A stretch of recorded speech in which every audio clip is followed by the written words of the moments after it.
Can I get that Chong? Can I get that Remy? Can I get that margarita on the rock? Can I get salt all around that from Trey? I was like, yo, Trey, do you think you can buy me a bottle of rosé? Okay, let's get it now. Not that keys to the bed. I don't know the rest of it. Something like that. Leave it on some like. So right now we have this Fenty Beauty. As you can see, I've had this for 3 years. So I don't know if lipstick or makeup expires. If it does, I don't care. In the world, do you hear me? Do you like my body?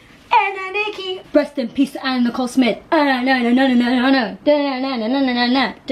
Double my dosage. Hi guys. Okay, so I am back. So welcome to my channel, guys.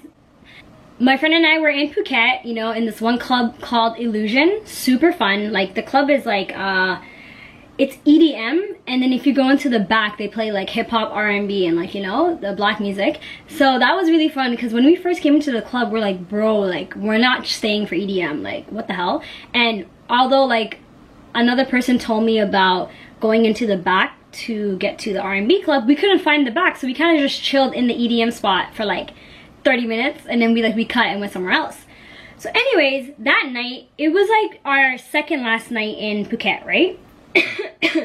And what had happened was my friend and I went inside the club, you know, we were having a good time, you know, dancing or whatnot, and then this like a Russian guy like came up to me, and he just like grabbed my arm and he goes, "What's your number?" I was like taking it back, because I was like, yo, no hello or hi? Yo, why are men so rude? I was like, oh, I like, and he's also bigger than me too, so I was just like, oh, why? And he's just like, I'm gonna take you on a date, what's your number? I was like, I don't have service, which is true. Like, I only had a SIM card that had like data, like I didn't have service. I mean, I did. I think I was allowed like 2 calls because it was like 20 minutes, I think. And then like a certain amount of text messages that I need for like emergency purposes, not, you know, for this creepy dude. And so I told him the truth. I was like, hey, like I don't have service. And he's like, then how can I contact you? I was like, oh, I don't know. He's like, do you have Instagram? I said, oh no, I don't have Instagram. Do you have Facebook? I was like, nah, I don't have Facebook. So I was just like, yo, like, how many times can I say no to different things before like this guy gets a hint, but he's just not understanding it? So then he's like, then I told him, oh, I have Snapchat, right? Because I figured like I just give people like my Snapchat that I don't want to like interact with. That way I don't have to add them back, and I can just delete them or block them from my story. Although my story is public, but you know what I mean? Like I can just block them, or I won't post any stories because there's no like personal information that's out there like my Instagram or like my number. So Snapchat to me is like the app that I give to guys that are like harassing me. So I just like was like, oh, I have Snapchat. He's like, I don't have Snapchat. Then I was like, okay, I'm sorry, then like we can't communicate if you don't have Snapchat. Yo, tell me how this man pulls out his phone, goes on the app store and downloads Snapchat right there, makes an account, and while this is the entire time it's happening, he pulls me to sit down right beside him, and I'm just sitting there like, bruh, this is mad awkward. And granted, like my friend, obviously she's like right close to me, but she thought like this guy was hollering at me, so she wasn't really trying to cock block like that. And but like when she turned around to like, you know, check up on me, because this whole interaction was like 2 minutes, right? It was like really fast. And so when I sat down and like while he's downloading it, I'm looking at my friend like, girl, like get me out of here, like this is mad weird. And then she's like, oh, word? And so after he downloaded the snap, I added it, and then he literally had my phone in my hand and waited for me to accept his friend request. Like it was actually like really sad. And so I did that, and then like really wrapped up. I told him, okay, bye, you know, like I'm gonna go hang out with my friend, like, you know, she needs me. And he's like, okay, make sure you answer your text message, or make sure you answer your Snapchat. I was like, yo, that's kind of crazy. I was like, yeah, of course, for sure, I'm excited for the date, you know, you gotta play along. I don't want like men to kill me. So I was like, oh, word, yeah, for sure. And then I turned to my friend, I'm like, yo, like, we gotta go, like, we're out of here. And she's like, why? I'm like, yo, he's mad aggressive, like, let's go. And although, like, the whole interaction was, like, 2 minutes tops, my friend was like, oh, like, she can tell, like, I was, like, kind of shaken up. And she's just like, okay, let's go.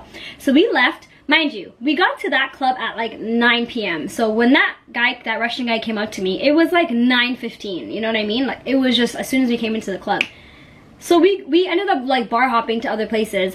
And, having a super fun time, like, you know, dancing the night away or whatever. And then it was around like 5 a.m. when we were like, you know, planning to like go home because, you know, bro, like, I'm tired. Girl, I'm 25. Like, I actually can't stay out that late. So we started heading home.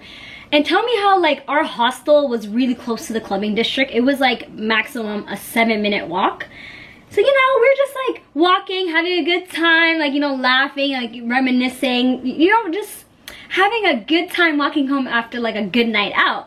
And tell me how, like, our hostel is like, you have to turn like a small corner, and then our hostel is on the other end of the corner of the alleyway. So we were like walking, and I'm very hyper vigilant. Like, I'm the kind of person that if you're ever out with me, I'm just like I'm always watching everybody's back, bro. Like, I'm constantly like, and my friend is also like that too. So we're both like super, you know, hyper vigilant people, because shout out to Trauma for the one time being Somali.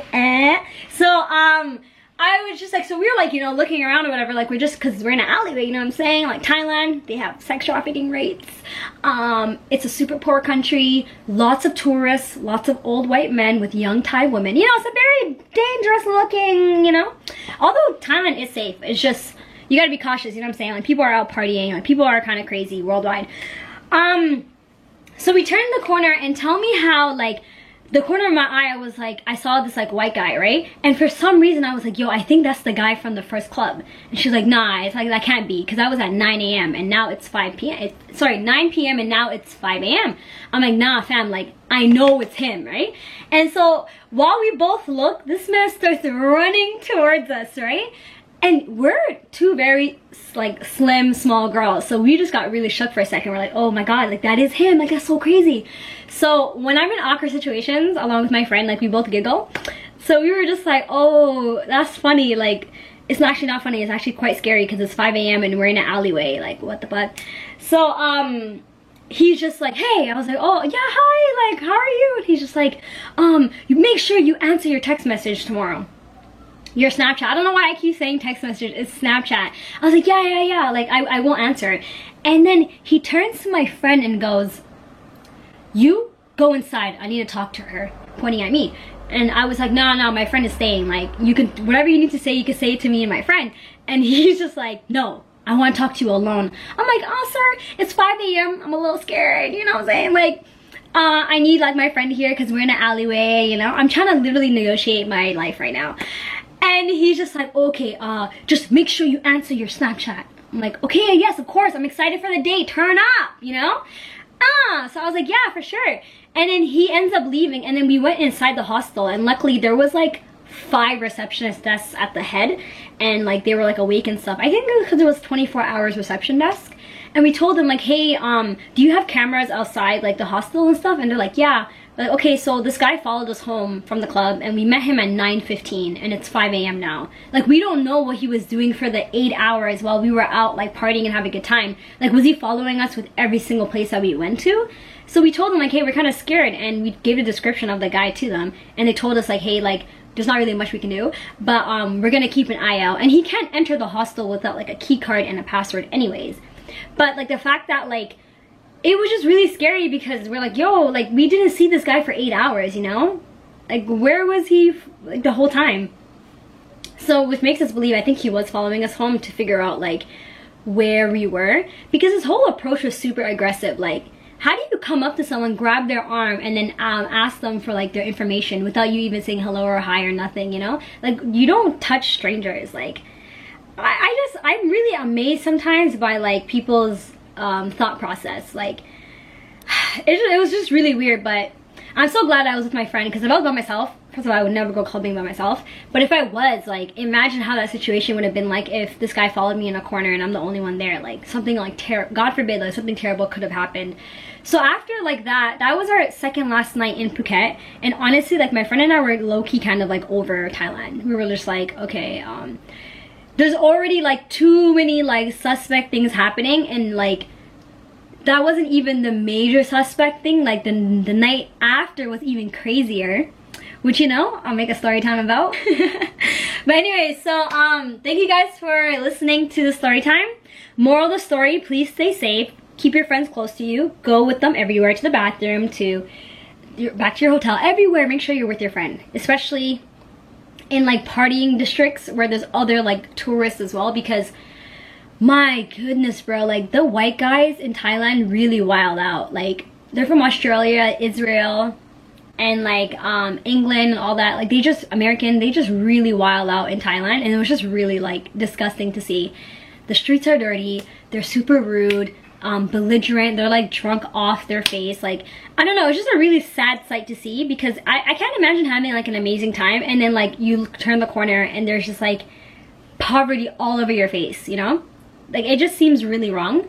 Granted, like Thailand is a super poor country and much of their income and economy comes from the tourism industry, but it's just like, man, that ain't it.